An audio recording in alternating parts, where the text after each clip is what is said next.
TV KPM. Buruh, nelayan dan juga petani, gaya hidup kini dah berubah. Pakai IT, pakai ekonomi. Oh, terpanjang je. Meriah ni, cikgu tanam apa ni, cikgu? Kacau je. Baru nak masukkan nanas ni. Anak pokok nanas nak tanam. Sebenarnya, ni ada kaitan juga dengan topik kita hari ni yang kita nak teroka. Oh, boleh hidup ke ni, cikgu ni? Apa pula tak boleh hidup? Macam-macam okey. boleh tanam dalam ni. Tapi tanah ni khas untuk kita tanam nanas. Okey. Sebab ada kaitan dengan topik kita hari ni. Okey, jom kita nak belajar sama-sama, cikgu. Kita letak sini dulu ya. Okey.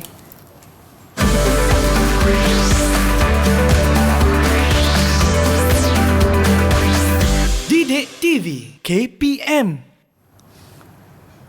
Assalamualaikum dan salam sejahtera. Anda sedang menyaksikan Teroka Didik TV KPM bersama dengan saya Azhar Hilmi. Apa khabar kepada anda semua?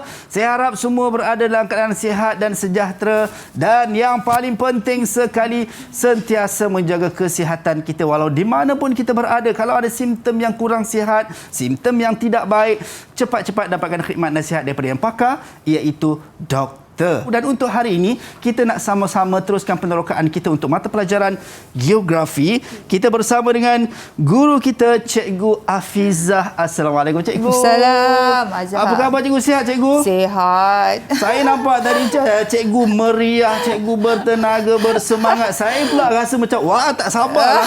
Kan, aura Cikgu tu lain macam orang kata. Dia kena positif. Positif. Baik, Cikgu. Bak kata pepatah, Cikgu, tak kenal maka tak cinta, Cikgu. Jadi mungkin ada yang nak berkenalan dengan cikgu dengan lebih rapat untuk murid-murid kita di rumah tu, cikgu. Mungkin cikgu boleh perkenalkan diri, cikgu. Assalamualaikum. Terima kasih, Azhar. Assalam. Pagi ni anda semua bersama dengan Cikgu Afizah Mat Khalid dari SMK Tunku Ampuan Najihah, Seremban Negeri Sembilan. Orang Seremban. Orang Seremban, orang Nogori lah, cikgu. Nogori. Okey, itu dia. Kita bersama dengan Cikgu Afizah kita untuk mata pelajaran kita geografi ni, cikgu. Dan sebenarnya saya pun tak sabar bila sebut pasal geografi ni, melibat macam tadilah simbolik kepada apa yang kita lakonkan di awal tadi, simbolik dengan tanah, pemetaan dan macam-macam lagi lah. Kan, benda yang berada meja ni pun macam-macam di sekeliling. Betul, cikgu. Macam di depan saya ni, cikgu, bila pusing pam kita boleh nampak negara-negara yang ada di seluruh dunia. Baik, cikgu, sebelum kita nak teruskan penerokaan kita ni, cikgu, kita nak kena pastikan SOP terjaga. Yang mana saya dan cikgu kami menjaga penjarakan fizikal sekurang-kurangnya 1 meter. Nampak ni. Dan juga kami pakai pelitup muka seperti yang diwajibkan. Dan juga, cikgu, kita ada gel pembasmi kuman, cikgu, untuk kita gunakan. Silakan, cikgu. Saya dulu Okey, ini kalau ada di rumah tidak ada gel pembasmi kuman di rumah, gunakan air dan juga sabun untuk pastikan kebersihan kita terjaga. Okey. Itu dia. Ini sama-sama objektifnya sama, guna air dan juga sabun pun sama juga untuk pastikan kita dapat membasmi kuman ataupun kita dapat menghentikan penularan wabak COVID-19. Baik, cikgu. Hari ini saya takkan keseorangan sebagai murid, cikgu, yang mana ada rakan-rakan saya yang lain juga nak turut serta juga, cikgu. Ramai nak bersama, tetapi kita tak dapat nak bawa semua sekali. Kita hadirkan 6 orang sahaja mewakili seluruh rakan-rakan kita di seluruh Malaysia. Kita nak persilakan mereka untuk masuk ke studio bersama-sama dengan kita. Itu dia. Hai, Assalamualaikum. Apa khabar semua? Sihat ke? Hai. Sihat. Wah, nampak bertenaga jugalah, cikgu. Wah, lain macam lah. Murid-murid daripada SMK Tunku Ampuan Najihah Seremban Negeri Sembilan. Ini murid-murid cikgu juga. Ya. Okey, baik, cikgu. Kita nak berkenalan dengan murid-murid kita, boleh, cikgu? Boleh. Okey, kita mulakan dengan Izzati Iliani. Mungkin boleh perkenalkan diri, silakan. Hai, nama saya Nur Izzati Iliani, boleh panggil Izzati. Okey, mungkin kita nak tahulah cita-cita Izzati apa? Saya nak jadi ahli psikologi. Ahli psikologi. Wah, ini orang yang suka tengok karakter orang ni. Kan dia tengok daripada pemerhatian dia, dia dapat tahu karakter orang ni macam ni. Kita doakan moga dipermudahkan. Terima kasih, Zati. Seterusnya Ain Syahira. Silakan. Ain. Assalamualaikum, nama saya Nur Ain. Assalamualaikum. Boleh panggil saya Ain. Ceria, Ain. Mungkin Ain ada cita-cita yang Ain boleh kongsikan dengan kita? Saya nak jadi engineer. Jadi apa? Engineer. Oh, engineer. Jurutera, betul? Jurutera. Okey, kita doakan juga moga dipermudahkan. Selalu orang menggambarkan jurutera ni laki, cikgu. Perempuan pun boleh jadi. Tidak ramai ada dah terkecuali. perempuan Teruskan jadi memasang engineer. impian dan cita-cita, cikgu. Baik. Fatin Najwa, mungkin boleh perkenalkan diri, silakan. Hai, nama saya Nur Fatin Najwa, binti Muhammad Fauzi. Boleh panggil Fatin. Baik, Fatin. Cita-cita Fatin? Yang saya ingin menjadi seorang doktor. Doktor. Wah, ini pun bagus. Tugas yang sangat-sangat murni. Terima kasih, Fatin. Seterusnya, Farzana. Hai, Assalamualaikum. Saya Nur Fazana. Assalamualaikum warahmatullahi. Boleh panggil Fazana. Baik, terima kasih, Farzana. Cita-cita awak nak jadi apa, Farzana? Saya nak jadi engineer. Engineer jurutera bersama dengan rakan kita sebentar tadilah, Ain Syahira. Baik, kita doakan moga dipermudahkan. Kita dah ada 2 jurutera, kita ada seorang doktor dan juga tadi kita ada ahli psikologi. Baik, seterusnya Farhah Zina, silakan. Farhah. Hai, Assalamualaikum warahmatullahi wabarakatuh. Nama saya Nur Farhah binti Zainal Abu. Boleh panggil Farhah. Cita-cita saya ingin jadi engineer. Wah, juga jurutera. Kita dah ada 3 jurutera, cikgu. Okey, baik. Terima kasih, Farhah. Seterusnya Syakira, silakan. Hai, Assalamualaikum dan salam sejahtera. Nama saya Nur Syakira Najwa, binti Nur Rasul. Boleh panggil Syakira. Syakira, baik. Cita-cita awak nak jadi apa, Syakira? Cita-cita saya nak jadi seorang jururawat. Jururawat. Bila dah ada doktor, cikgu, pasti ada jururawat yang membantu. Ini tugas-tugas yang sangat-sangat murni juga. Kita doakan semoga rakan-rakan saya, rakan-rakan kita semua dipermudahkan. Saya akan percaya di rumah juga ada impian dan cita-cita masing-masing yang ingin digapai dan juga dicapai. Kita doakan. Yang penting kena ada usaha tangga kejayaan. Baik, cikgu bila sebut berkenaan dengan mata pelajaran geografi, sebenarnya apa yang kita nak teroka sama-sama untuk hari ini? Mungkin ada topik khusus yang kita nak tekankan dalam penerokaan kita ini, cikgu. Okey, jadi hari ini sebenarnya kita nak teroka tentang sumber semula jadi di Malaysia. Okey, kita nak fokus negara kita sebenarnya yang kaya dengan pelbagai sumber semula jadi sebenarnya, Azhar. Jadi sebelum tu saya nak juga Azhar tengok globe ni kan. Baik, cikgu. Okey, sebenarnya kita punya sumber ni bukan ada atas permukaan bumi saja. Sumber semula jadi ni juga datang dari dalam bumi juga. Baik. Cuba Azhar buka globe tu. Nampak tak? Baik, buka. cikgu. Wah, selalu kita nampak globe ni, cikgu. Kita hanya tengok luarannya, cikgu. Untuk nak tahu kita berada di negara mana kan. Sumber bumi kita ni atas permukaan dan dalam bumi kita pun sebenarnya ada sumber yang sangat-sangat berharga. Baik. Ya, so nampak tak yang warna yang paling atas tu, lapisan paling atas tu kan? Ya, cikgu. Itu adalah kerak bumi. Tu yang kita akan teroka sebentar lagi. Baik. Apa yang ada dalam kerak bumi dan di atas permukaan bumi kita. Fokus pada negara kita Malaysia. Baik, itu dia. Ini yang seronoknya sebab kita nak teroka sama-sama apa yang ada di sekitar kita sebenarnya, cikgu, secara tidak sedar. Baik, tapi sebelum tu, cikgu, sebelum kita mulakan penerokaan kita nak berhenti rehat seketika bagi peluang dan ruang kepada rakan-rakan di rumah untuk bersiap sedia untuk kita mulakan penerokaan kita. Kembali selepas ini dalam Teroka Didik TV KPM. Okey.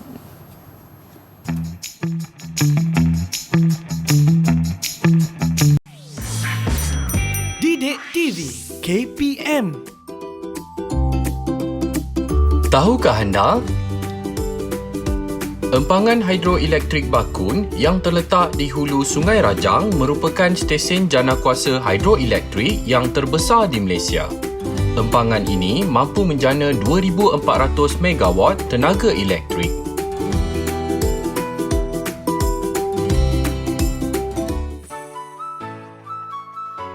Okey, saya kini berada di ladang nanas yang terletak di Parit Ulu Semerah di Muar, Negeri Johor. Okey, Johor ini memang sinonim dengan tanaman nanas kerana faktor fizikalnya yang menggalakkan tanaman nanas. Pokok nanas ini hidup subur. Okey, di kawasan ini disebabkan jenis tanahnya iaitu tanah gambut. Okey, yang memang sesuai dengan tanaman nanas. Okey, jom kita lihat dari dekat jenis tanah dan buah nanas yang ada di kawasan Parit Ulu Semerah ini. Okey, jom. Okey, jenis tanah dia adalah jenis bertanah gambut. Okey, tengok. Tanah gambut. Okey, jenis bertanah gambut. Okey, memang sangat sesuai untuk penanaman nanas. Okey. Kita tengok. Ini buah nanas. Ini adalah buah nenas jenis MD2.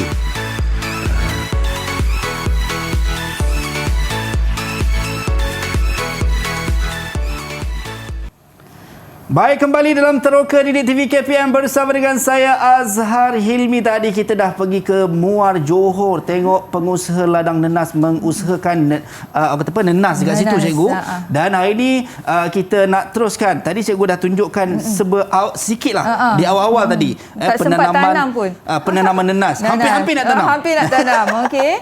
Tapi saya dah bertukar pakai glove ataupun sarung tangan ni cikgu. Sebab memang adakah sesuatu aktiviti yang kita nak lakukan ni cikgu? Memang nak suruh Azhar yang tanam nenas. Sesuai sama dengan pengusaha tadi kan. Okey. Jadi sebelum tu Azhar, sebenarnya kita nak kaitkan topik kita hari ini iaitu sumber semula jadi di Malaysia, iaitu apa yang kita ada dalam bumi kita dan di atas permukaan bumi Malaysia ni sendiri. Yang paling dekat sekali contoh ni, inilah tanah.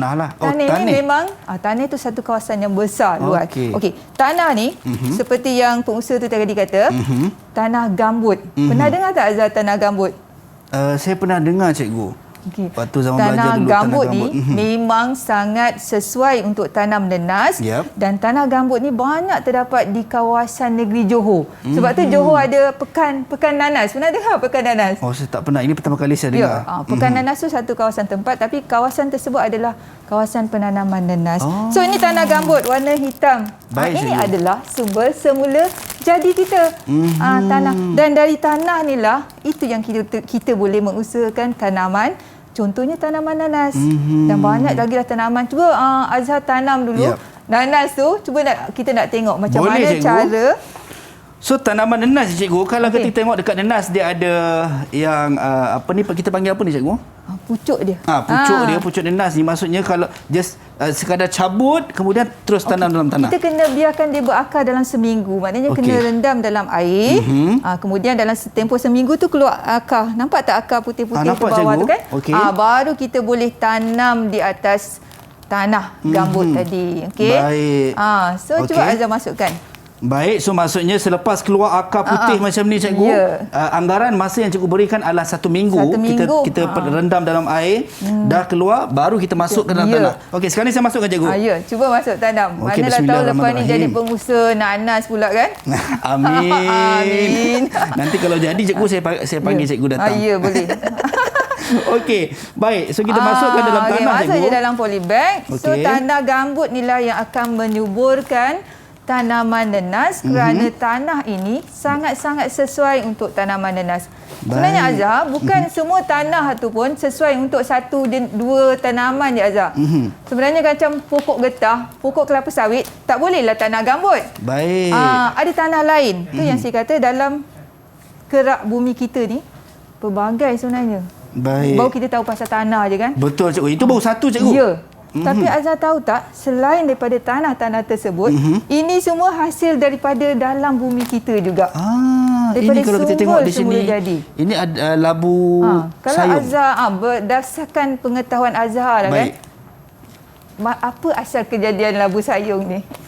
Labu sayung, saya kurang pasti. Kalau tak pasti, kita tanya murid kita lah. Okey, jom. Itu. Cikgu, jom kita dah. Saya pun tak sabar juga ni nak tahu.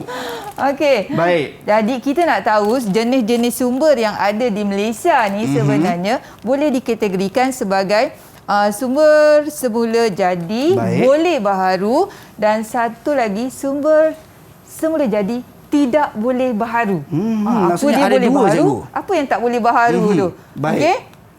Kita tanya rakan-rakan kita kita nak buka kepada sukarela ataupun kita cikgu nak pilih murid-murid untuk menjawab cikgu. Biarlah mereka sukarela nak jawab kan. Baik.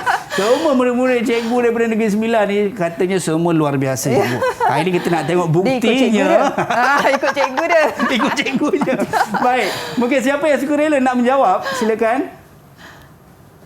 Okey, apa beza di antara sumber semula jadi yang boleh baharu dengan tidak boleh baharu? Saya nak jawab. Baik, silakan Farha. Perbezaan antara sumber yang boleh diperbarui dan tidak boleh diperbarui akan membantu kami memahami dengan lebih baik. Sumber yang boleh diperbarui tidak punah dengan mudah dan oleh itu ia bersifat lestari.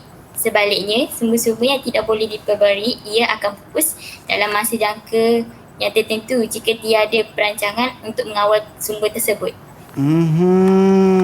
Itu perbezaan di antara boleh baharu dan tidak boleh baharu. Okey. Baik, adakah jawapannya betul cikgu? Betul. Bagus. Okey. Tahniah Farah. Baik. So, sumber boleh baharu dengan sumber tak boleh baharu ni sedang cerita yang boleh baharu ni dia tahan lama Azhar.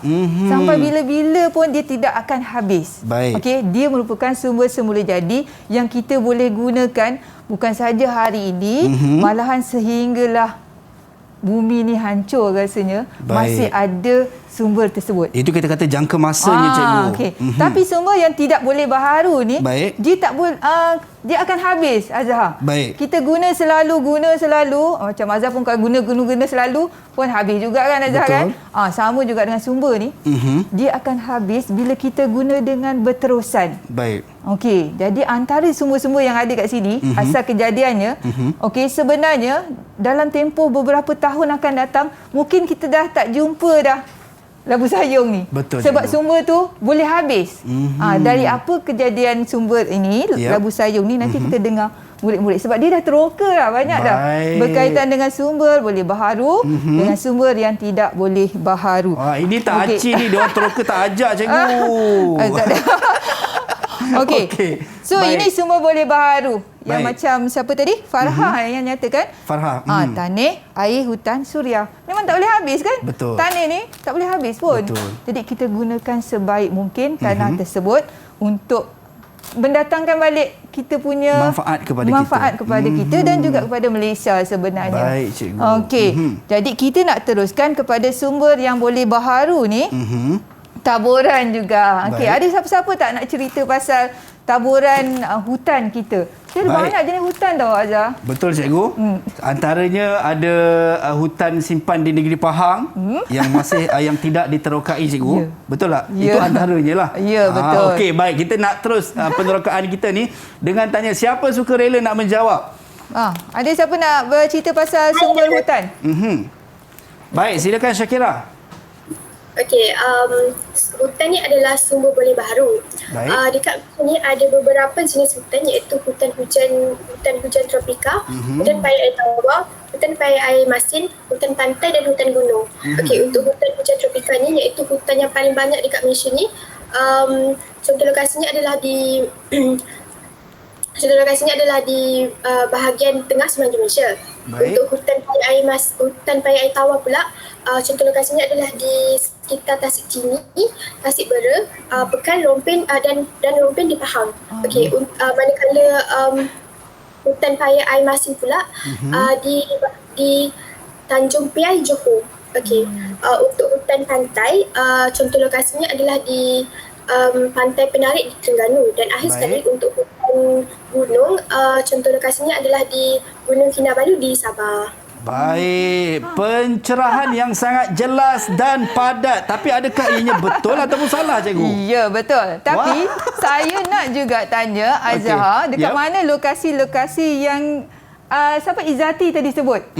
Di luar pantai Terengganu. Bukan luar Baik. pantai, maksud saya di kawasan Okey. pesisir pantai. Saya Lokasi hutan pantai tadi. Saya akan letakkan tanda cikgu di situ. Cuba Okey. letakkan di mana pesisir pantai Pesisir pantai Terengganu di sini cikgu. Ui, jauh benar tu. Maksud saya di sini. Sinilah. Sini, sorry. Kalau Biasa cikgu dah lama kan? tak merentas negeri cikgu, dia pergi Kelantan dulu baru pergi Terengganu. Saya nak balik kampung ya. Okey cikgu. Okey, sebab kawasan sebenarnya, kawasan hutan pantai ni dia banyak di kawasan pinggir pantai Terengganu tu. Okey, di Tu sekitar jauh sinilah benar cikgu. tu. Tu dah masuk dalam laut dah tu. Maksudnya Dia sini. pokok tumbuh dekat atas okey. ni. So sebab kawasan pantai Terengganu tu dia banyak kawasan pasir tau. Baik. Dataran pantai yang berpasir dan sangat sesuai dengan tumbuhan-tumbuhan hutan pantai tu. Okey, pokok rut, pokok tapak kuda, Baik. dan macam-macam lagi lah. Kalau hutan gunung, memang kita cadangkan kita pergi ke Gunung Kinabalu. Baik. Macam saya pernah mendaki Gunung Kinabalu. Baik. So jadi saya dapat tengok perbezaan hutan daripada bawah, hutan hujan tropika sampailah ke puncak gunung. Berbeza-beza semua Cikgu hutan tu. mendaki puncak Gunung Kinabalu sampai ke atas atas cikgu? Ya, mestilah sampai ke atas. Berapa lama masa cikgu, jangka masa tu? Okey, mengambil masa dalam 5 jam jugalah daripada bawah untuk sampai ke puncak lah. Baik, itu kita kata di kawasan Sabah, negeri Sabah. Ya. Untuk hutan yang terdapat di sana lah cikgu. Baik, seterusnya cikgu. Okey. So kita nak cakap juga pasal sumber air kita. Baik. Tadi pasal hutan kan? Betul. Air juga adalah sumber yang boleh berharu. Dia tak akan habis. Tapi kita nak tanya murid kita, kenapa air berpotensi dimajukan dekat Malaysia ni? Sebab apa kita nak majukan hingga boleh kita jana tenaga elektrik sekarang ni? So kita tanya murid kita. Baik, siapa jawab? yang nak menjawab persoalan ini? Okey, baik, silakan. Farzana. Negara kita ni berpotensi untuk menjana tenaga kuasa hidroelektrik ni sebab negara kita menerima hujan yang banyak sepanjang tahun sebanyak 2,600 mm. Sebab itulah Malaysia ni berpotensi untuk memajukan sumber air ni sebab kita mempunyai arus sungai yang deras. So itu punca dia sebab kita hujan sepanjang tahun. Jadi sungai kita sentiasa berair dan mengalir cantik yang membolehkan kita mengempang sungai tersebut untuk kita jana hidroelektrik. Jadi kuasa hidroelektrik yang kita dapat ni sebenarnya daripada sumber air lah. Dan itu kalau kita tengok cikgu sebenarnya antara hikmah juga cikgu kan. Kalau kita kata kadang-kadang kita rasa hujan yang terlalu banyak ni pun kita rasa alamak hujan pula kan. Kalau panas kan alamak panas pula. Tapi sebenarnya ada ceritanya. Ada cerita juga sebab sumber boleh berharu ni dia adalah salah satu sumber alternatif untuk kita gunakan. Daripada kita menggunakan petroleum, sebenarnya kita boleh guna air, kita boleh guna tenaga suria, kita boleh guna juga tenaga biomas. Itu semua adalah tenaga-tenaga alternatif yang dapat secara semula jadi. Okey, contoh tenaga suria, kalau kita tengok dalam slide tu, kita ada apa kat atas permukaan air tu? Kita ada solar cikgu. Bagus, Azhar pandai. Itu adalah panel solar yang kita dapatkan untuk menjana tenaga suria dan akhirnya kita dapat salurkan ke rumah-rumah untuk elektrik kita hari ini. Itu. Tapi ada mungkin murid dah teroka pasal tenaga solar ni. Cuba kita tanya dia. Kalau kita ada kesempatan lagi. Siapa yang nak berkongsi bersama-sama dengan kita pada hari ini berkenaan dengan tenaga solar yang cikgu sebutkan sebentar tadi secara sukarela. Silakan. Farzana lagi. Silakan Farzana. Iklim kat negara kita ni adalah iklim khatulistiwa. Sebab itulah kita ni berpotensi untuk menjana tenaga solar ni. Terlebih lagi, kedudukan Malaysia ni dia berhampiran dengan khatulistiwa yang menjadikan Malaysia secara semula jadinya menerima cahaya matahari yang banyak. Secara purata, Malaysia menerima sebanyak 6 jam sinaran matahari sehari. Keadaan yang panas pada tahun ini mampu menggiatkan usaha memajukan industri tenaga solar merupakan salah satu tenaga alternatif boleh berharu serta tidak akan habis sehinggalah matahari berada di penghujung hayatnya. Baik. Engineer ke ni tadi? Ini dari jurutera cikgu. Yang akan menjadi jurutera tak lama lagi. Mungkin ada tenaga alternatif lain yang Malaysia boleh juga majukan daripada mungkin bukan solar saja, bukan tenaga air saja. Mungkin ada tenaga lain yang murid-murid cikgu ada teroka dan terjumpa. Apa lagi tenaga semula jadi yang kita boleh majukan di Malaysia ni? Baik, selain daripada tenaga solar tadi cikgu dan juga kita kata tadi tenaga alternatif yang ada sekarang ni lah. Baik. Ada. Siapa yang nak menjawab? Fatin? Silakan. Mungkin ada rakan-rakan Fatin Najwa. Silakan Fatin Najwa. Selain tenaga solar ni, kita boleh gunakan tenaga angin dan tenaga biogeosim. Tenaga angin ni menggunakan kipas. Kipas tu dia akan berhubung ke pejana arus elektrik dan menghasilkan elektrik. Dia akan menyalurkan rumah ke rumah. Untuk biogeosim, bahan buang haiwan tu boleh digunakan sebagai baja dan bahan api. Rupanya kita ni boleh saja majukan tenaga angin sebenarnya.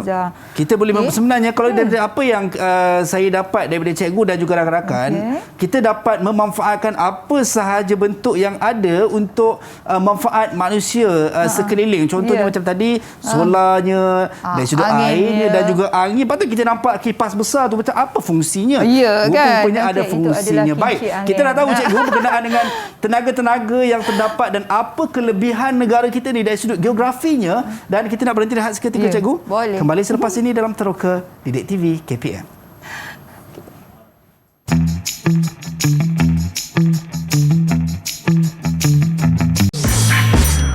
Didik TV KPM.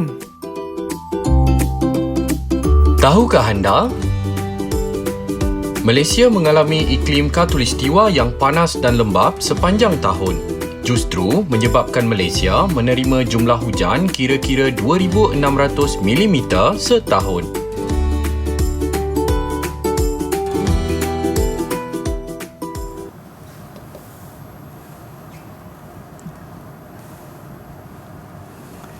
Baik, kembali dalam Teroka Didik TV KPM bersama dengan saya Azhar Hilmi. Kita masih lagi dalam perjalanan untuk meneruskan penerokaan kita pada hari ini. Daripada awal tadi cikgu kita dah tahu berkenaan dengan industri-industri yang ada di negara kita dalam menghasilkan bahan-bahan, contohnya macam industri elektrik tadi, menggunakan tenaga solar dan sebagainya. Baik cikgu, kita nak teruskan penerokaan kita cikgu. Silakan. Okey Azhar, tadi kan Azhar dah tanam nanas tadi kan. Okey, kita ambil jangkaan masa dalam setahun dia dah berbuah. Baik. Kemana perginya sumber bahan mentah tersebut, nanas tu, kemana perginya agaknya? Baik, Okey. selalunya kalau setakat yang saya tahu cikgu, mungkin orang pasarkan nanas ini di pasar-pasar, di market menjual secara dengan buah tu sendirilah. Ataupun kalau kata dulu saya selalu kalau balik kampung cikgu, saya akan singgah di Bukit Gantang untuk beli buah. So buah nanas antara buah kegemaran saya cikgu untuk makan. Rezeki hari ini nanas. Okey, jadi itulah sebenarnya saya nak menyentuh bahawa tanah tu menjadi sumber sokongan kepada pelbagai jenis tanaman termasuklah nanas. Baik. Yang akhirnya daripada bahan mentah nanas tersebut kita bawa kepada industri-industri sokongan ni. Baik. Jadi nanas ni sebagai bahan ataupun bahan mentah sokongan untuk industri hiliran. Itu yang akan ada produk-produk yang pelbagai. Baik. Makanan nanas dalam tin, tart nanas macam ni kan. Nanas potong kalau penjual di tepi-tepi jalan kan, jus nanas dan sebagainya. Dan selalu cikgu kalau saya makan ikan siakap 3 rasa, cikgu ada nanas juga dalam tu cikgu. Jadi dia menjadi bahan sokongan untuk industri-industri hiliran ni. Okey, tapi sebelum tu saya nak juga sentuh barang-barang yang ni. Baik. Dari mana asal kejadiannya tadi kan? Apa bahan mentah yang digunakan untuk membuat botol kaca? Okey. Bahan mentah untuk mengkuang, labu sayung dan tin. Baik. Okey, kalau kita nak tahu bahan asas ni dari mana? Saya tahu cikgu, kita nak tanya murid kita cikgu. Okey, awal lagi sebab mereka pun yang dah senyum cikgu. Alamak, ni mesti nak tanya, ni mesti nak tanya. Mereka yang teroka. Dari mana kejadian? Mungkin kita nak tanya apa kejadian tin ni? Tin tersebut. Baik. Sumber apa? Baik, siapa secara sukarela nak menjawab persoalan yang dilontarkan oleh Cikgu Afizah kita? Boleh angkat tangan? Okey, Izzati Iliani, silakan. Tin ataupun aluminium ni diperbuat daripada bauksit yang merupakan salah satu sumber mineral logam. Selain bauksit, banyak lagi sumber mineral logam macam puhum, biji besi, biji kemas dan emas. Emas. Secara umumnya kita tahu yang sumber mineral ni terbagi pada 2, logam dan bukan logam. Baik. Contoh hasil dari sumber bahan bukan logam dapat dilihat dengan barang berplastik seperti plastik ataupun labu sayung yang cikgu ada bawa tadi. Baik. Okey, itu Hmm. jawapan daripada Izzati, cikgu. Adakah betul Izzati tu dia nak menyentuh berkaitan dengan mineral sebenarnya. Okey, daripada sumber mineral kita ada dua jenis sebenarnya, Azhar. Mineral logam dan mineral bukan logam. Baik. Okey, yang logam maknanya yang keras lah. Seperti yang disebut tadi, salah satu emas. Yep. Perempuan kalau dengar emas, emas. Kan? Okey, emas ni adalah mineral logam yang kita jumpa dari dalam bumi kita. Baik. Okey, selain daripada emas, emas, kita juga ada bauksit. Tadi dengar bauksit kan? Baik. Inilah sebenarnya gunanya untuk bekas-bekas tin. Tin ni semuanya daripada sumber bahan asas kita adalah bauksit. Okey, kalau labu sayung tu daripada kaolin. Baik. Kaolin maksudnya adalah mineral bukan logam lah, cikgu. Bukan logam. Okey, selain yang paling kita senang ingat bukan logam ni, petroleum lah. Baik. Itu yang memang hari-hari kita gunakan, cikgu. Jadi mungkin murid kita ada juga berkaitan dengan petroleum ni. Dia jadi bahan mentah untuk industri apa pula? Sebab tadi kita bercakap pasal industri hiliran daripada produk nenas. Betul. Mungkin ada daripada petroleum atau apa. Mungkin ada murid-murid nak beritahu. Baik. Apa lagi industri hiliran yang menggunakan bahan mentah mineral ni? Baik, siapa boleh bantu untuk perjelaskan? Saya rasa kurang jelas berkenaan dengan apa yang cikgu sebutkan tadi. Itulah cikgu. So kita nak jelaskan dengan rakan murid kita. Mungkin siapa yang nak berkongsi? Izzati. Okey, Izzati juga. Okey, silakan Izzati. Bagus murid-murid cikgu. Industri hiliran untuk petroleum merupakan industri petrokimia yang di mana diorang ni buat bahan-bahan yang berplastik macam plastik sampah ataupun kursi plastik. Okey, maknanya petroleum tu bukan kita isi minyak dalam kereta saja, tetapi digunakan dalam pelbagai industri petrokimia. Baik. Okey, contoh macam plastik lah tadi. Selain daripada tu cat. Okey, industri kosmetik pun sama sebenarnya. Gincu kita, blusher, kita punya mascara. Bahan asas dia adalah petroleum juga sebenarnya. Itu termasuk eyeshadow. Ya, semua-semua dia lah. Okey. Nampak tak? Selalu orang ingat petroleum ni bahan bakar je. Sebenarnya banyak kegunaan dia. Sebab itulah petroleum digelar sebagai emas hitam. Kerana nilai dia yang tinggi tu yang akhirnya menyumbang kepada pendapatan negara. Ya, itu. Saya pun baru tahu juga cikgu yang mana bukan sekadar untuk menjadi bahan bakar kenderaan sahaja, tetapi juga boleh digunakan untuk plastik. Menghasilkan plastik ataupun mengembangkan lagi melalui industri-industri yang lain cikgu. Jadi kepentingan dia bukan sekadar bahan asas untuk industri hiliran, tetapi dia ada kepentingan lain juga sumber kita ni. Okey, mungkin ada penerangan daripada rakan-rakan kita. Baik. Tadi sebut sebagai sumber bahan mentah. So ada kepentingan lain mungkin. Ada siapa nak meneroka? Baik. Silakan. Mungkin ada yang nak berkongsi dalam penerokaan kita pada kali ini. Berkaitan mungkin dari segi pembukaan kawasan baru. Apa kaitan sumber dengan nak buka kawasan baru ni? Mungkin ada kaitannya tersendiri yang mungkin saya pun tak pasti jawapannya. So saya perlukan pencerahan daripada rakan-rakan kita yang akan berkongsi pada hari ini. Baik, silakan. Mungkin silakan Farzana. Farzana. Okey. Pembukaan kawasan baru ni dia terjadi bila terjumpanya sesuatu benda yang kita boleh buat tu untuk jadikan dia sesuatu. Contohnya dekat Kertih Terengganu. Kat Kertih Terengganu kita jumpa petroleum tu. Jadi pada awalnya tu orang-orang di Kertih ni dia seorang nelayan semua tu. Lepas tu bila dah jumpa tu pekerja Petronas tu dia mengukur tapak dekat situ bagi membuat pembinaan lapangan terbang baru, skim perumahan. Lepas tu stesen kaji cuaca. Baik, itu maksud kepada pembukaan kawasan baru cikgu. Fazana maksudkan tu macam Kertih dulu di Terengganu asalnya adalah satu kawasan biasa sahaja, yang belum dibangunkan dan penduduk dia bekerja sebagai nelayan, sebagai sumber pendapatan mereka. Tetapi bila kita bina loji penapisan minyak ataupun petroleum, kerana kita dah jumpa minyak dekat luar pesisir pantai Terengganu tu, maka dibangunkan bandar Kertih tu. Sekarang ni menjadi bandar antara bandar yang penting lah di negeri Terengganu. Dan sekaligus juga infrastruktur dekat situ dimajukan. Ada lapangan terbang Kertih, lebuh raya pun dah lawa, dah cantik dekat kawasan tersebut. Ekoran penemuan sumber petroleum. Itu maksudnya kawasan baru dibuka akibat ada sumber semula jadi ni. Faham Azhar? Faham cikgu. Dengan adanya penerokaan sumber semula jadi cikgu, bila terjumpa sumber semula jadi, maka akan berlakulah pembukaan kawasan baru di tempat-tempat yang mungkin sumber mineralnya ditemui ataupun sumber semula jadi ditemui. Baik cikgu. Mungkin ada rakan-rakan lain nak tambah lagi. Sebab sumber juga penting untuk memberi pekerjaan. Banyak kerja selain daripada yang kita tengok video yang awal tadi, pengusaha ladang nenas. Dengan adanya tanah, dia boleh mengusahakan tanah tersebut dengan tanam nenas. Tapi mungkin ada pekerjaan-pekerjaan lain. Cuba bagi contoh murid-murid cikgu. Apa pekerjaan yang boleh kita kaitkan dengan bidang-bidang ni? Baik, okey, Ain Syahira, silakan.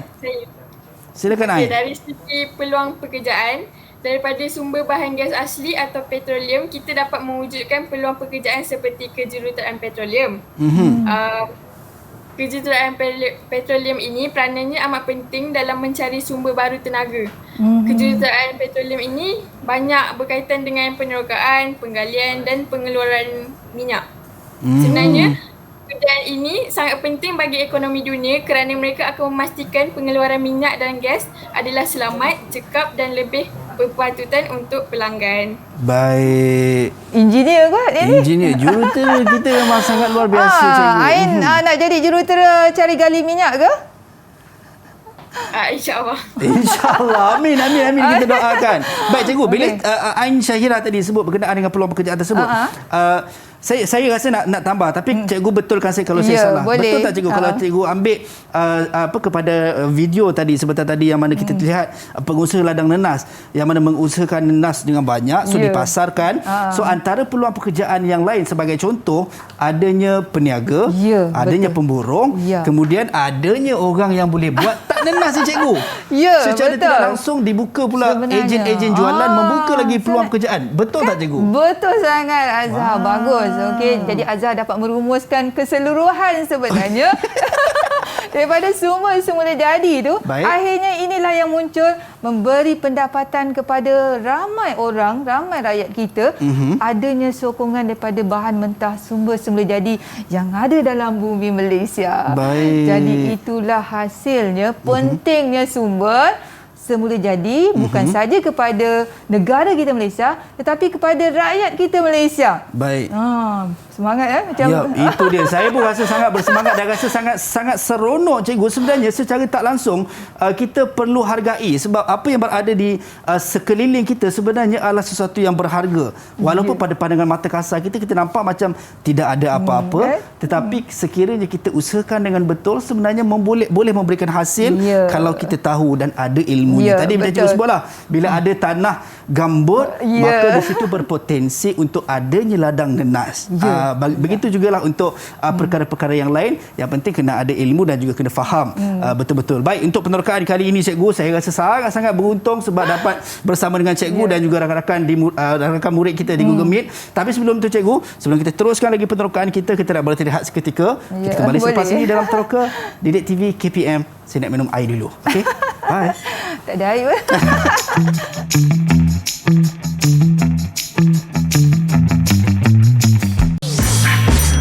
Didik TV KPM. Tahukah anda? Petroleum menjadi bahan asas yang digunakan untuk menghasilkan bahan kimia dalam industri petrokimia seperti pembuatan tekstil, pewangi, bahan plastik, kosmetik, getah tiruan, racun serangga, bahan pencuci, pelincir dan banyak lagi.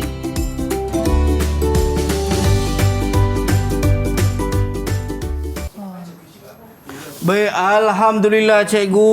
Teringat zaman dulu-dulu cikgu minum air dalam labu sayung. Sejuk kan air sejuk, dalam betul. tu. Dia semula jadi sejuk. Betul cikgu. Baik, kita dah kembali dalam Teroka Didik TV KPM ini bersama dengan saya Azhar Helmi dan juga cikgu Afizah cikgu. Tadi kita dalam penerokaan kita dah tahu berkenaan dengan sumber mineral asli, mineral logam dan juga mineral bukan logam. Yang mana memberi manfaat besar kepada pendapatan negara kita dan peluang pekerjaan untuk rakyat yang ada di negara kita cikgu. Baik, kita nak teruskan penerokaan kita cikgu. Okey, kita dah sebut tadi tentang peluang pekerjaan, pembukaan kawasan baru, sumber bahan mentah. Mungkin rakan-rakan kita yang ada bersama kita pagi ini nak merumuskan apa yang mereka faham tentang sumber semula jadi ini. Apa yang mereka dapat hari ini yang mereka dah masuk dalam fikiran mereka, wah pentingnya sumber semula jadi ini dan apa tindakan mereka pula. Okey, mungkin ada rakan-rakan kita nak jelaskan. Baik, kita buka kepada sukarela terlebih dahulu. Siapa yang mungkin nak berkongsi berkenaan dengan apa yang kita dapat sepanjang penerokaan kita ini dalam topik kita sumber semula jadi di negara kita Malaysia. Mungkin siapa yang nak berkongsi boleh angkat tangan. Saya. Okey, silakan. Syakira. Okey, apa yang dapat saya rumuskan tentang pembelajaran kita untuk hari ini adalah Malaysia ni kaya dengan pelbagai sumber semula jadi. Jadi kita sebagai rakyat Malaysia perlu bersyukur dengan kepelbagaian yang ada dalam negara kita. Dan kita juga perlu menerangkainya secara terancang agar dapat diguna untuk generasi yang akan datang. Okey, betul tu. Siapa tadi? Syakira. Syakira. Okey, itu pendapat Syakira. Mungkin rakan-rakan lain ada yang nak bagi pendapat yang berbeza sedikit dengan Syakira. Baik, mungkin ada yang kurang bersetuju cikgu kan? Saya tak setuju lah dengan Syakira ni. Contoh. Mungkin boleh kita bincang. Cikgu ada kat sini. Pendapat masing-masing itu kan berbeza. Betul cikgu. Baik, mungkin ada nak berkongsi dengan kita apa yang anda dapat. Boleh angkat tangan, silakan. Ada apa? Okey, baik, silakan Farha. Dalam bab ini, saya dapat merumuskan bahawa kita perlulah bersyukur dengan sumber jadi yang ada di negara kita. Baik. Dan kita perlulah gunakan dengan sebaik mungkin agar generasi akan datang dapat merasai sumber jadi yang berharga ini. Okey, maknanya kita kena kawal sebenarnya penggunaan sumber-sumber bahan mentah ini. Okey, sebab bukan kita sekarang ni yang nak guna, tetapi generasi akan datang akan mereka lakukan jika sumber-sumber ni dah tak ada? Petroleum dah habis. Bauksit dah tak ada. Pasir untuk nak buat botol kaca ni pun tak ada. Tak ada. Okey. So dari mana kita nak dapatkan sumber tersebut? Betul cikgu. Dan saya suka cikgu apa yang Farha sebutkan tadi, belajar menghargai. Sebab kalau kita tengok ataupun kita dengar bab kata pepatah, belajar menghargai sebelum minta dihargai. Bagus. Itu dia kan. Kita nak dihargai tapi kita tak pernah menghargai alam yang ada di negara kita. Betul. Okey, apa saja yang ada di muka bumi Malaysia ni kita patut hargai dan kita patut jaga dan kita simpan. Kalau dia adalah sumber yang boleh habis, maka dengan itu kita rakyat Malaysia, bukan saja Azhar ataupun saya kat sini, dan di luar sana, murid-murid, siapa saja di luar sana, supaya kita mengawal penggunaan sumber yang tidak boleh baharu ni, supaya dia tidak akan habis dalam waktu yang terdekat. Okey, tidak ada masalah untuk sumber yang boleh baharu sebab dia itu memang kekal, berterusan. Okey, suria kita, hujan kita kan. Jadi itu tak ada masalah. Tapi kita pun kena kontrol ataupun kawal penggunaan sumber yang tidak boleh baharu ni. Tidak boleh baharu sebab kita khawatir generasi akan datang tak dapat rasa apa yang kita rasa hari ini. Sebab nikmat yang kita dapat hari ini bukan untuk diwarisi. Betul. Sebenarnya adalah untuk yang akan datang. Kita yang kena jaga sekarang ni. Bukan hanya untuk kita kecapi sendiri tetapi untuk diwarisi kepada mereka yang akan datang untuk menghargai dan juga merasai nikmat yang sama yang kita lalui. Itu dia. Baik. Mungkin kita nak ambil seorang lagi cikgu. Boleh betul. ke? Boleh sangat. Mungkin ada seorang lagi yang nak berkongsi dengan kita berkenaan dengan apa yang anda dapat sepanjang penerokaan kita ini. Apa saja? Ada rakan-rakan? Baik, silakan. Siapa? Mungkin ada yang nak berkongsi. Nak berkongsi lagi tentang Baik, silakan. Ain dah macam tu. Saya. Okey, silakan. Okey, Ain nak cakap apa, Ain? Okay, apa yang saya dapat rumuskan untuk pembelajaran hari ini ialah bahawa pentingnya mengilas semula barangan-barangan elektronik yang dipanggil e-waste agar kita tidak perlu mencari gali sumber yang baru. Dia cakap pasal kita semula. Ini dari sudut pandang yang berbeza. Betul. Bagus, Ain. Itu salah satu cara bagaimana kita nak mengurangkan penggunaan sumber kita dengan kita mengitas semula. Baik, itu yang sepatutnya kita lakukan. Dan secara tidak langsung kita tidak berlakunya pembaziran dan juga pencemaran alam sekitar. Kita dapat mendorong ataupun kita kata saya tak jumpa istilahnya. Tapi yang poin yang saya nak sampaikan adalah tidak berlakunya pembaziran dan juga kita dapat memanfaatkan semula. Baik cikgu, mungkin sedar tak sedar sebenarnya kita dah nak sampai ke penghujung rancangan kita dalam Teroka Didik TV KPM. Penerokaan kita hampir mendarat dan mungkin cikgu ada rumusannya berkenaan dengan apa yang kita bincangkan, yang kita teroka sama-sama daripada awal sampailah sekarang cikgu. Jadi hari ini kita dah dapat satu ilmu yang baru berkaitan dengan sumber, dan kita dapat sekarang ni Azhar pun dah tahu betapa pentingnya, betapa berharganya sumber-sumber semula jadi ini, baik yang belum boleh baharu ataupun yang tidak boleh baharu, bahawa dia memberi manfaat bukan kepada seorang dua tetapi kepada satu Malaysia ini. Okey, pelbagai industri yang boleh dijalankan daripada sumber asas ini. Okey, jadi kita sebagai rakyat Malaysia, kita kena bersyukur atas apa yang kita ada. Kita kena hargai atas apa yang kita miliki. Jadi dia sebenarnya ada kaitan juga dengan Hari Malaysia kita. Jadi sebagai rakyat Malaysia yang di luar sana pun mesti bersyukur dengan apa yang kita miliki sekarang ini. Okey. Sebab kita nak sambut Hari Malaysia pada 16 September ini. Jadi cikgu sangat berharap kepada rakyat yang berada di luar sana, murid-murid yang ada di sini, hargailah apa yang kita ada dan bersyukurlah apa yang kita miliki sekarang. Baik, itu dia cikgu. Saya sangat terharu dan juga kagum dengan apa yang cikgu sebutkan sebentar tadi. Saya nak ucapkan jutaan terima kasih kepada Cikgu Hafizah Mak Khalid daripada SMK Tunku Ampuan Najihah Seremban Negeri Sembilan, dan juga rakan-rakan saya daripada Sekolah Menengah Kebangsaan Tunku Ampuan Najihah Seremban Negeri Sembilan. Juga anda semua yang berada di rumah. Dan sampai di sini sahaja penerokaan bersama dengan saya. Sampai berjumpa lagi. Assalamualaikum dan salam sejahtera. Okey. Baik cikgu. Azhar satu. Terima kasih cikgu. Okey. Okey, semua yang berada di rumah, kita nyanyi sama-sama sebagai tanda cintakan negara kita. Malaysia, oh tanah airku, tanah tempat tumpah darahku, negeri elok amat ku cinta, yang ku puja sepanjang masa. Sawahmu terbentang meluas, tumbuh-tumbuhan hijau merendam, bukitmu lurusnya terbentang, tak jemu mataku memandang. Sungguh indah di Malaysia, negeri yang kaya raya, tempat pusat berniaga di seluruh dunia. Malaysia, negeriku Malaysia, pusaka tinggalan moyangku. Jauh tanah airku, Malaysia tempat tumpah darahku.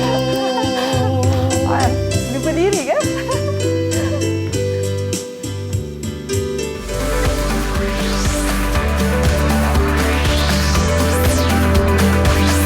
Didik TV KPM